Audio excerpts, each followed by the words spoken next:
Good evening. I am delighted to welcome you to Art is Life. I feel because without art, life is like a dried up tree. A celebration of one of the first ever digital museum to open in India. This is a historic moment for MAP as it connects to the audiences in digital space even before it opens its doors to the public next year. During this week-long festival, MAP features one section and very important section of its extensive collections for you to explore and enjoy. Today, we look at photography. Now, photography, for me, is my life. Photography is my dharma.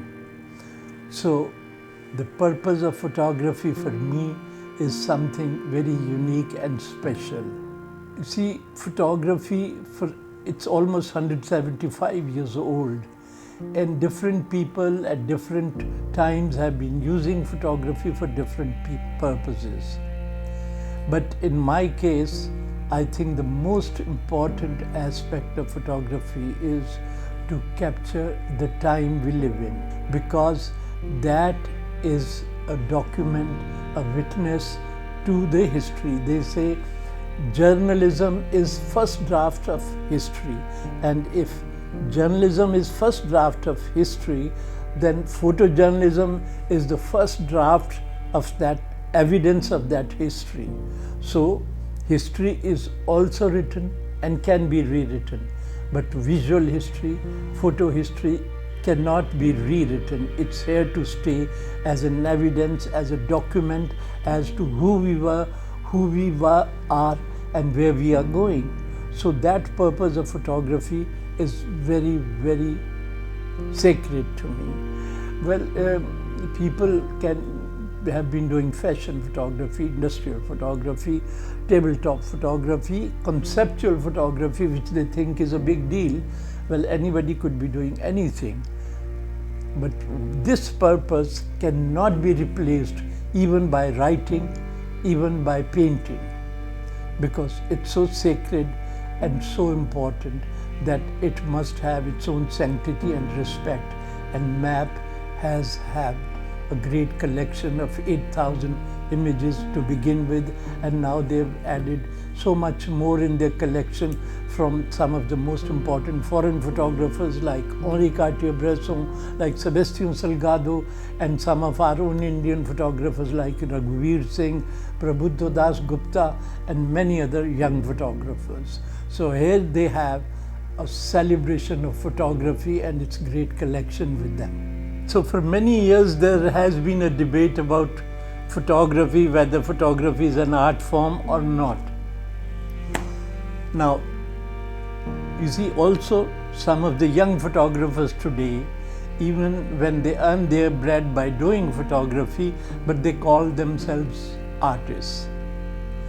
Now, this complexity is very strange to me, because eventually, if you are not a snap shooter and making rang-birang colorful images, then you could be doing a work of art of its own kind. And what kind is that?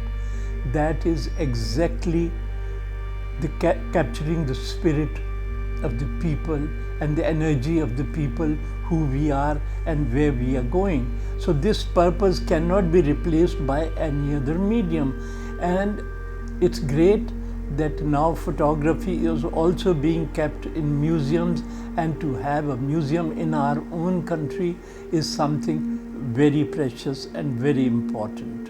I like to share something very precious. British, when they came to India, and photography started in 1847 or 48, and they brought two photographers with them to record how they were ruling a nation and how they controlled the people, and they documented India for decades and decades, and that was the only documentation we have available in British Library in London. But we, the Indians, haven't done any such thing till today. So this is something very important, that a museum like MAP has included photography and given it very important place, and learn to visit and learn to visualize and learn the visual language to see what was happening then and what's happening today. It's very precious.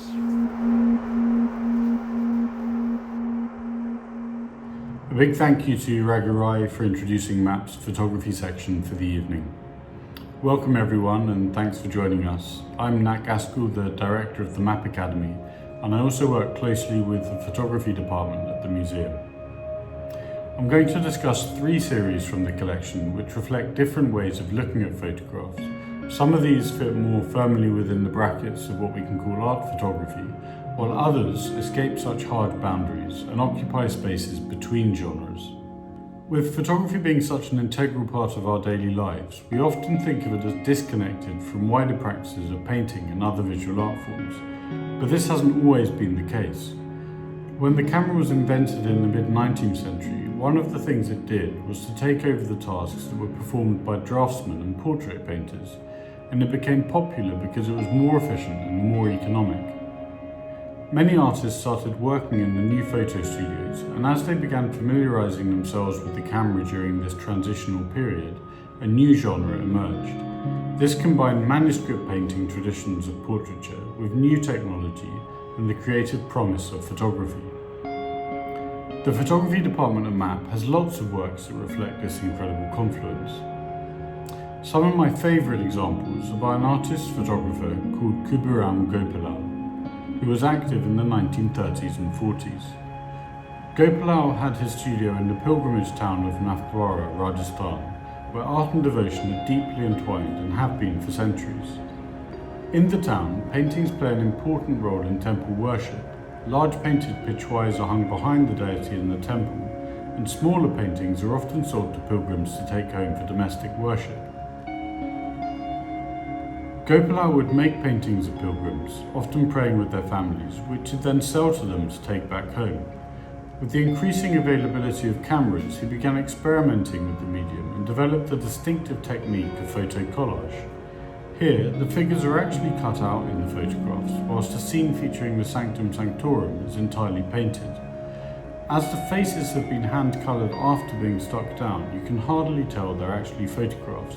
But if you feel the image, you notice they sit proudly above the surface of the painting. According to some accounts from the time, Gopila was accused of duping his clients, who they suspected were unaware of this technique, assuming the whole thing was a painting. Whether or not this is true, it does show that already at this time, photography was considered to be a less proper or less skilled art form, and it's interesting to think of such enduring discourses being around almost over 100 years ago. The second set of photographs I want to look at are by an artist called Jyoti Bhatt and taken in the early 1980s. Just like Gopila, Bhatt was also an artist who worked at the intersection of photography and more traditional art mediums, and he challenged the definitions of both. As a young student in the 1950s, Bhatt went to one of the first art schools in independent India, the Faculty of Fine Arts at MSU Baroda. Here, his teachers and peers were exploring how they could combine international ideas and movements of art with Indian art traditions, reckoning with how to be both global and local in their practices. To educate himself about rural and traditional art forms, Bhatt began documenting the work of artists in villages across the country, especially in Gujarat and Rajasthan. He took tens of thousands of photographs in these rural areas and wrote numerous diaries, and this large archive is one of the real highlights of the MAP collection and something we're very humbled to be the guardians of. Some of the works from this archive that I find most exciting are those where his documentations also serve as artworks in their own right. In these, his interest in international movements such as abstraction and cubism spill into the way he's photographed rural communities in India and their local art practices. Through Bhatt's documentation here of paintings on the wall of village houses in Madhya Pradesh, you can see how the use of bold geometric shapes, the act of stripping things down to their essence, and the primacy of form over function things that we typically associate with modern art, were shared concerns of rural artists as well. Jyoti was among the first in the country to experiment with abstraction in photography and to explore it beyond its association with pictorialism, portraiture and photojournalism. Motifs, forms, shapes and ideas all move from the sides of painted mud huts in the desert and interlace with his desire to find a new visual language from his urban arts education, so securely based on the principles of modernism. He was way ahead of his time in his ideas about interdisciplinary practice and made people question binaries and cultural prejudice, not only of urban versus rural art, but also of painting versus photography, high culture versus popular culture, and the global versus the national. In the time since Jyoti was making these photographs on film, mostly in the 1970s and 80s, the rise of digital has meant that photography is ever more pervasive in our lives. We now all live in an oversaturated image economy, where through such familiarity, photographs have mostly lost the power they once had to stir us in any profound way. Photojournalism is in crisis, and whereas in the past the tragedy of wars or the sheer scale of social injustice could be communicated visually to evoke emotional responses and action, we are now desensitized to such pictures. The rise of the civilian reporter with their camera phones has meant that there is perceived to be a lesser need for professional photojournalists who actually understand the power and responsibility of being image makers. Documentary photography has also been swamped by discourses relating to the ethics of representation. Foreign photographers have exoticized poverty and struggle in the country, and this too has played its part in wearing down the validity of social documentary photography and made us wary of it. Within this larger context, there are incredible exceptions, and the next set of images I want to look at by Siddharth Olwe are some of them. He has dedicated his life to fighting for social injustice for the marginalised communities in his home city of Mumbai. One of his series map acquired recently for the collection is called In Search of Dignity and Justice, and it focuses on Mumbai's sanitation workers. This work stems from a career spent telling the stories of the marginalised and gives voices to those stuck in the cycle of poverty and discrimination. There are many such photographers who cover these subjects in India, but I don't think there are any who have done so with quite the sense of commitment and sincerity and sensitivity that he does. At a talk given by Olwe I attended in Delhi last year, he spoke about his work and the lives of those he documented. His powerful monochromatic photographs quite literally brought the audience to tears. What I find so special about his work is that it reminds us of the potential power of photography as a tool of activism and of social justice, even in an age of fake news, image overload, manipulation and insincerity. When photography has been brought into the fold of so many other genres and mediums, it can still be at its core a way of showing our present world, with all its problems, back to us in black and white. I think that at MAP, we hope we can use the photography collection to explore all sides of the medium, from the historical, the visual, the intellectual, and also in terms of what it can do for activism and social justice. It's perhaps its ability to do all of these things that make it such a special medium and a special part of MAP. I'd now like to introduce our next event for the evening, which is a theatrical response to Vivek Vilasini's photographic play on the Last Supper. The piece is called Dragonfly and is by Ganesh Kamatham. Dragonfly is a theatrical response to a 2011 photograph by Vivek Vilasini titled The Last Supper after Leonardo Da Vinci, which in turn is based on the iconic image by Leonardo Da Vinci painted sometime in the 1490s. The thing that really struck me about this photograph was how it managed to create this very curious juxtaposition.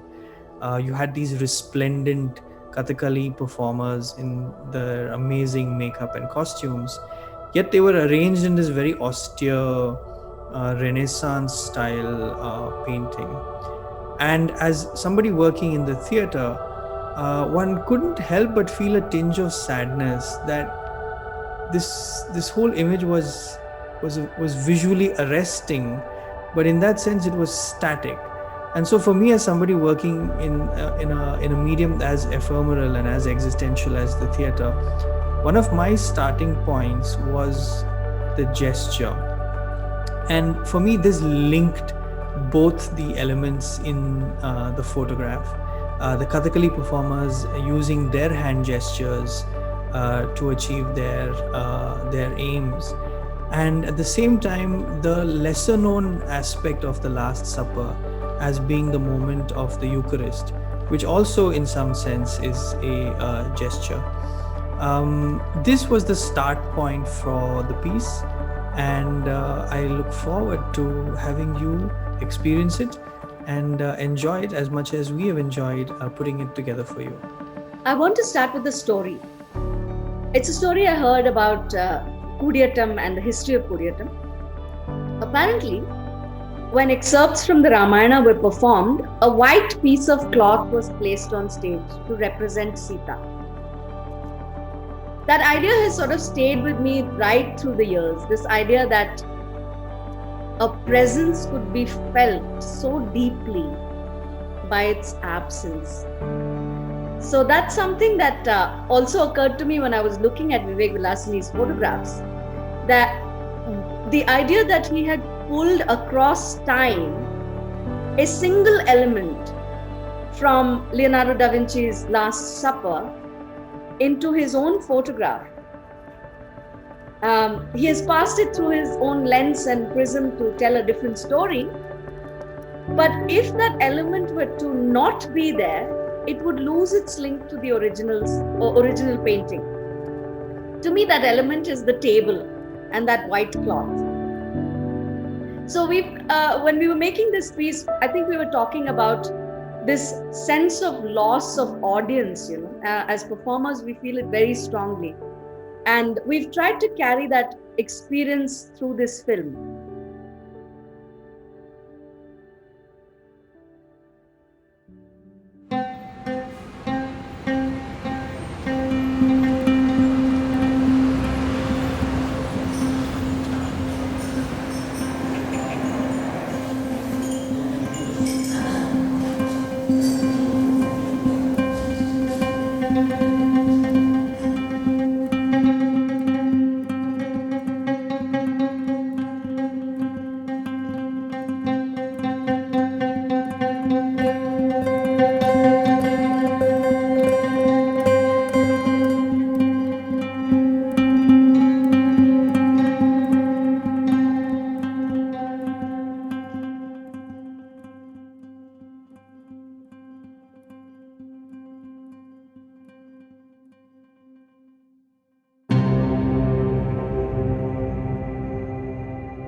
Memory of monsoon. Orange dragonflies pepper the sky. Rise up, we try.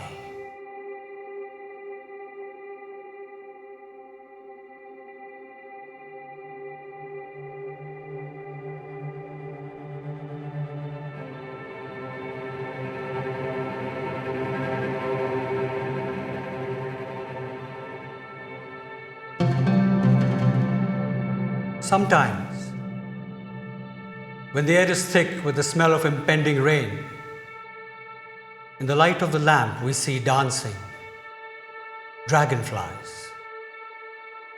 Something about the see-through wings, the translucent body, their compound eyes.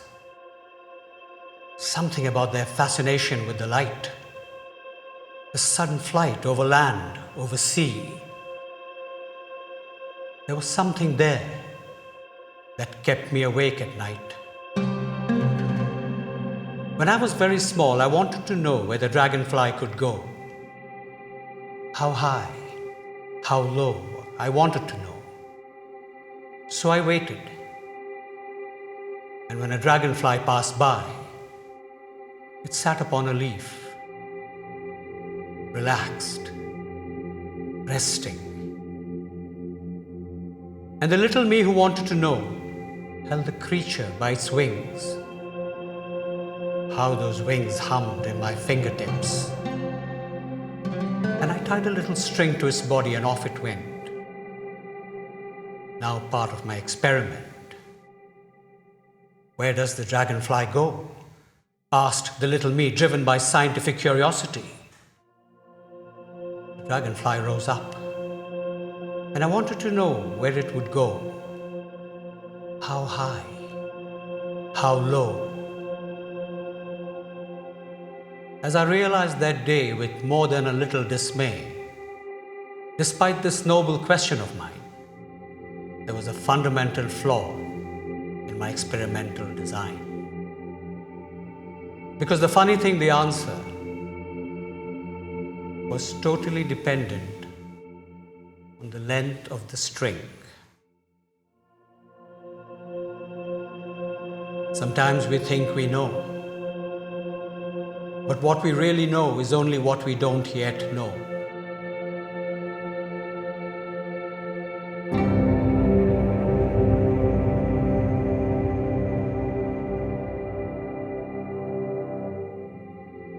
Forgive the little me, ancient one of the order Odonata. Rise up, you tried.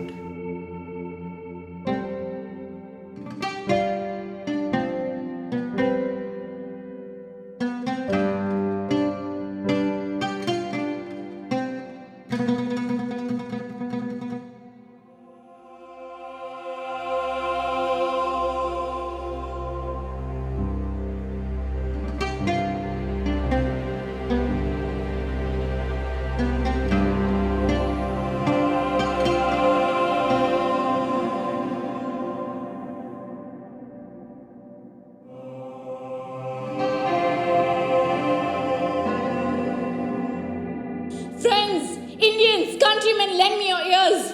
I come to bury Leonardo, not to praise him. The art that men create lives on after them. Their good intentions are often interred with their bones. So let it be with Leonardo da Vinci. Our noble leaders have said Leonardo was a heretic, eccentric, lacking devotion, obsessed with Vitruvian proportion. Our noble leaders have said, how can one man be artist and thinker and painter and inventor and entertainer of uncertain religious, political and sexual orientation? He must be anti-nation. If it was so, it were a grievous fault, and grievously has Leonardo answered for it. Here, under leave of our leaders and the rest, for Leonardo was a Renaissance man. But I digress. I should speak of his painting of the Last Supper. I should speak of Judas, the traitor, betrayer, the one who cannot be trusted, who breaks our unity into tiny, tiny pieces. But Leonardo was a Renaissance man. The thing I wish to dwell upon by way of the Last Supper, and this perspective is mine, is the physical act of breaking bread and drinking wine. And with that act, the linking of the self with the divine, for Leonardo was a Renaissance man. I speak not to disprove or refute, to contradict or convolute, but we live in dark times. Dogma rules. We build monuments, not schools. We drown out wisdom and compassion. We are turned into blind and rabid fools. We tear each other apart. We trample on human dignity and art. How can you have humanity without a heart? O judgment, thou art fled to brutish beasts, and men have lost their reason.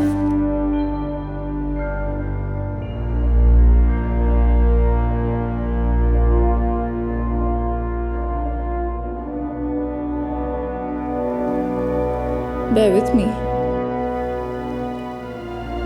My heart is broken there with Leonardo. I must pause till it come back to me.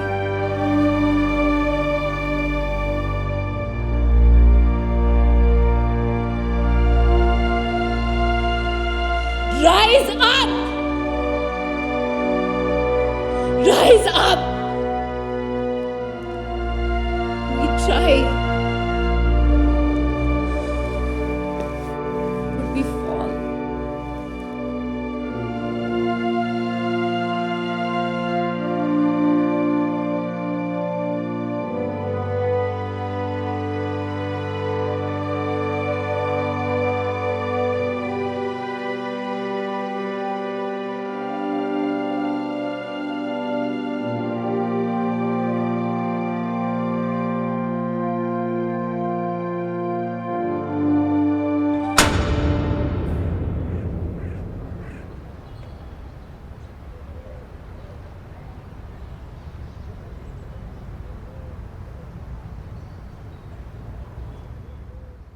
the transformer go? Genset? Power cut. Budget cuts. Have you eaten anything? Not really hungry. Come, we'll split.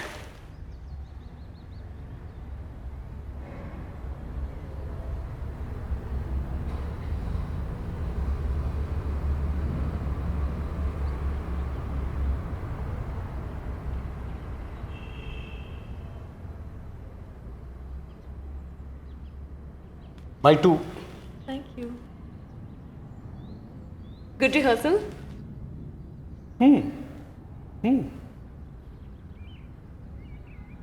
I'm just glad to be working again.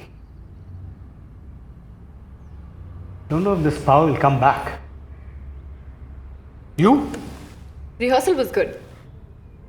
But this is my favorite part of rehearsal. This with the tea and the biscuits and talking about rehearsal.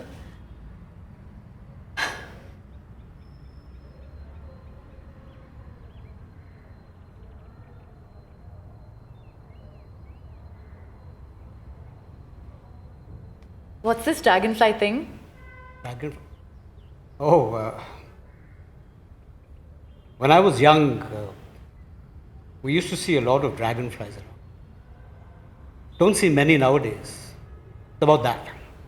You know, when I was in school, the boys used to tie strings to the end of the dragonfly. See my patanga, it seems. Helicopter.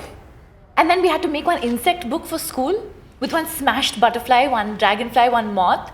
All choppified and like labeled, you know, with all its parts labeled. Horrifying in hindsight. I was one of those boys. This is karma then. No, I mean, we're also here, right? All choppified and labeled by all these people outside. Pandemic is on chutney. On chutney only. You know, maybe the dragonfly is trying to tell us something. That life is too short, full of unexpected change. You know, in the old stories, the dragonfly represents our spiritual growth. We rise up. We try. But we fall. We rise up, we try, fall,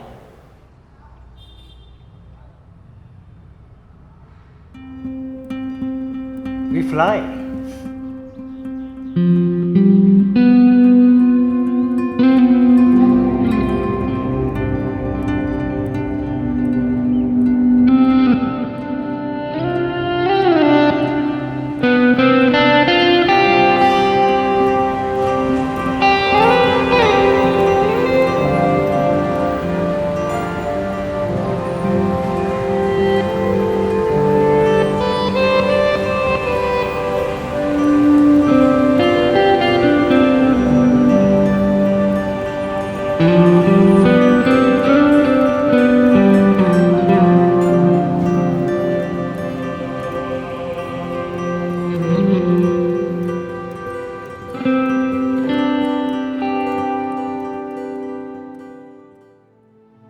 I'd now like to introduce our next section for the evening, Museums Without Borders. Linking collections around the world, Museums Without Borders is a unique digital collaboration between MAP and institutions abroad. Each episode in this series juxtaposes artworks from MAP with artworks from a partner museum, exploring commonalities and differences in style, subject or narrative. In a time of restricted mobility, this initiative helps us to build bridges between people, collections and institutions. This episode looks at the work of two photographers, Malik Sidibe from the Morgans collection and a selection of images from Suresh Punjabi's Sahag studio in MAP's collection. Both series of work were created in a post-colonial context at a time of an emerging youth subculture. In this video, Varun Nair and Leela Harris explore the artistic practices of the photographers, the arrangement of their compositions, and how the subjects in their photographs, the local population, were using photography as a means to explore their self-image.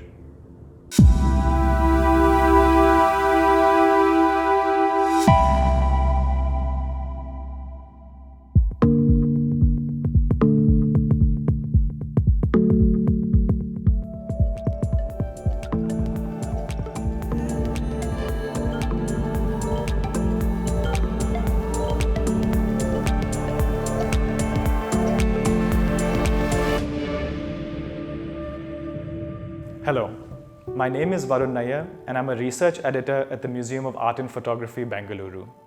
I'm thrilled to be collaborating with Morgan Library and Museum in New York on MAP's Museums Without Borders series. In this edition, we bring together two remarkable studio photographers, Malik Sidibe from Bamako, Mali, and Suresh Punjabi from Nagra, India, both of whom made thousands of portraits of everyday people in the second half of the 20th century.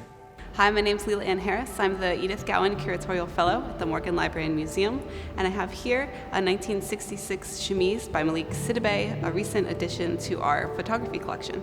So Malik Sidibe is a Malian photographer. He opened his studio in Bamako, the capital city, around the time that the nation gained independence following French colonial rule in 1960.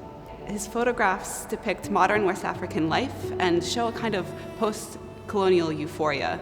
So this euphoria expresses a sense of excitement at nation's independence and also is connected with the emerging youth subculture at the time. And this youth subculture is associated both with celebrating emancipation and the nation's independence, as well as connected with, more globally, the 1960s youth movements. By the time Punjabi began photographing in 1979 and opened his studio, he had already been engaged in photography and working for a decade, first as a hobby and then as a traveling freelance photographer. When he opened up shop in the commercial artery of Nagra, he invited clients from a number of different socioeconomic backgrounds and faiths and provided them with a range of photographic services, including matrimonial photographs, family and wedding albums, and passport-style images. This was also a time when photography studios were becoming increasingly common outside major cities, while personal cameras were still a luxury commodity for most. For many in Nagra, the studio became an affordable route to self-presentation and became a notable center of community life. This was also an interesting time for the Hindi film industry in India, as the waning years of the golden era of Hindi cinema had come by the early 1960s and been replaced by a more vibrant and commercial style of Bollywood with its own narrative and visual style. As a photographer, Punjabi encouraged sitters to play the role of an imaginary protagonist, enacting a performance inspired by the visual language that saturated the popular culture of the time. For such everyday fantasies, Punjabi's camera served as both an audience and a collaborator. So what we have here is an example of Malik Sidibe's chemise. So this chemise or folder, it contains 14 gelatin silver prints. They're each about 2 by 3 inches in size. They were all taken on the night of January 22nd, 1966. And we know this because Sidibe inscribed both the outside and the inside of the folder in ink with the date and also the name of the club, Les Frangins, which translates to the brothers. It's like slang for the brothers, so the bros. And then under each photograph is a unique numeral. So oftentimes after photographing a party, Sidibe would rush back to his studio and in the early morning hours quickly develop and print photographs so that the next day he could put up a chemise like this in his studio and his customers, the partygoers, the subjects in the photographs could come by, take a look at the photographs, and if they so chose, buy a copy. According to Sidibe, he was invited to all the parties, and his presence alone offered an event a level of prestige, and he'd often announce his arrival at a party by letting off a big flash from his camera, which really riled up the crowd. Like Sidibe in Bamako, Punjabi was always on the move. Although a majority of his archive comprises of indoor studio work, it's helpful to bring up his outdoor photography as well, and see him, alongside Sidibe, as both a photographer and a community member. Punjabi often squeezed himself into the center of wedding processions as they led themselves down with the groom. In one image in particular, he photographs a smiling man mid-dance in one such wedding procession, his arms outstretched, framing the men standing behind him. On the darkened background of the image, where Punjabi's flash can't reach, the groom approaches as well, on a horse, waving an arm in celebration. In another photograph, made during a less formal occasion, a number of young men crowd around a bench, possibly near a dhaba, exchanging matchsticks and gestures. Like the group photograph of Sidibe's from his 1966 chemise, there is an intractable sense of energy and movement that runs through these images. As most of the young men, at least in this particular image, seem entirely unaware of Punjabi's presence. Back inside his studio, the influences Punjabi accumulated from Nagra and the general visual culture that shaped the perspectives of the time, these perspectives also made it into his photographic arrangements. Consider the positioning of hands in one particular group portrait. Three friends sit shoulder to shoulder for a photograph in which the exchange of gazes and interlacing of hands carries a near filmic intensity. The man in the center stares directly into the lens, deadpan, holding the hand of the man to his right, who in turn gazes at the third man on the very left, whose focus is caught by something outside the frame. One of the great things about the chemise is that you get this whole sequence of photographs from the night. So you can really, looking at it, get a sense of how the evening progressed. Some of the fun details that I like looking at this piece is seeing the same people show up with different dance partners throughout the night. So you have this one woman in the striped dress you see multiple times. You'll also notice that there's different compositional styles in the photographs. So some of the dancers just sort of pause and look over their shoulder and make eye contact with the photographers. Others seem totally engrossed in what they're doing, don't even register Sidibe's presence. And others still have totally paused from dancing and are posing for the camera. So this is this great mix of different scenes, and it all culminates with this really lovely, fun group portrait at the end. My favorite detail, if you look closely on the top row, you can see a stack of vinyl records in the background, and a man, possibly the DJ, waving at the camera. It's a really fun detail. Although distinct in its context from Sidibe's nighttime work, this image, among others, shows Punjabi's deep interest in posture and facial expressiveness as a way into exploring personal affect and interpersonal relationships. Though not dancing, his sitters often exhibit a kind of playful formality, a visual temperament that sits somewhere between the conviction of performance and the charming irregularity of rehearsal. You can also get a sense of the personalities of the people in the rooms. There's one portrait in particular with these really intense stares of the two dancers in the picture, and it's really fun to get a sense of the levity and seriousness. And you almost get a sense that they're they look serious, but they're just kind of holding back laughter, like they're about to burst out laughing a second later. Looking at his archive overall, one can see that Punjabi built a crucial bridge between the regulated dream world of his studio and the teeming human drama of everyday life outside it. His photographs are a gesture of community, and they owe a large part of their success to the fact that he was genuinely admired by members of his own.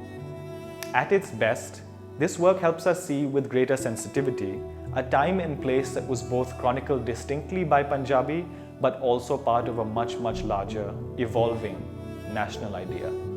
So Sidibe is best known for his studio portraiture. His studio photography catered to the youthful generation. It turned away from the stuffy, formal portraits of the past. He often photographed individuals or groups holding fun accessories. They're really vibrant. This, however, is an example of his event photography, which was ongoing at the same time as his studio practice. So from the late 1950s into the mid-70s, Sidibe photographed a range of social events, including weddings, baptisms, and notably the nightlife of Bamako. Like this January 22nd, 1966, Saturday night. And that business continued until the mid-70s when personal cameras became more affordable and professional nightclubs began to open. So his event photography ended in the mid-70s, but his studio continued to thrive. Although Punjabi and Sidibe were unaware of each other during these decades, putting their work in conversation helps foreground an approach that they both shared. In addition to being skilled artists, both were also engaged members of their communities, and their photographic practices emerged primarily from the strength of that engagement. It's this approach that makes both such skilled chroniclers of their worlds, and ultimately what continues to draw us in decades later.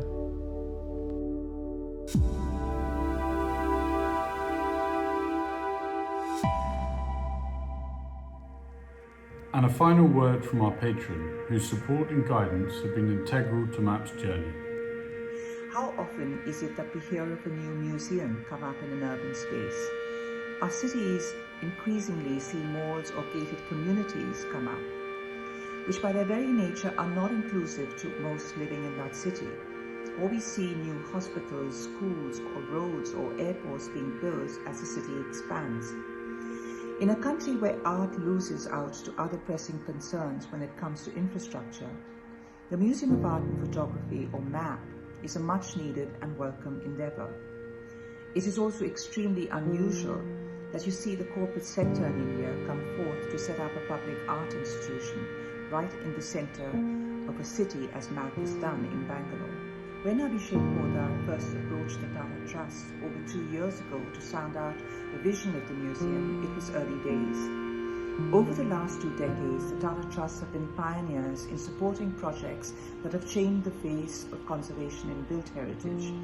We were looking to do the same in art conservation, and we were setting up the Art Conservation Initiative at the time, a 4-year program involving 5 institutions around the country.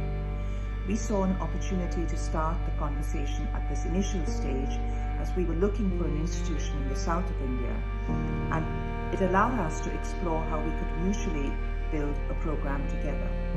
Conservation is the spine of any museum. It is hidden, but it is what holds up the core of the museum, the care of the collection. But conservation is much more than that, and MAP quickly understood our program and the broader canvas of what conservation allows to happen in a museum. The lending of an object or the receiving of an object from other museums that opens up collaborations through exhibitions and learning, the allowing for bolder curatorial visions to be expressed effectively, for objects to be stored safely and to be able to be brought together to interpret the institution's own collection. Having trained conservators in the museum lab allows the museum to take on income-generating conservation work and research, much needed in this area, especially as India has so many undocumented, indigenous, unique ways of making objects. The Trust-supported program at MAP involves the setting up of the Conservation Lab, training of institutional conservators, as well as a thorough outreach program through field surveys and workshops. We hope this lab in the south of India will be a catalyst for many other labs to come up in the region. Photography is a relatively new medium, a baby at barely 2 centuries old, as compared to our monuments and objects that span centuries. But unlike other material, photographs, like analog film, are chemical-based and have a fragility that will not survive centuries if not looked after, especially in a climate like ours. MAP is the first museum to foreground photography, and the Conservation Lab will be a strong base for training in this particular material. Since our initial talks, we have seen MAP embark not only on the conservation program, but also start the education program, seen them forge new partnerships, and seen professional expertise brought on in various departments, all in temporary spaces as the new building took shape.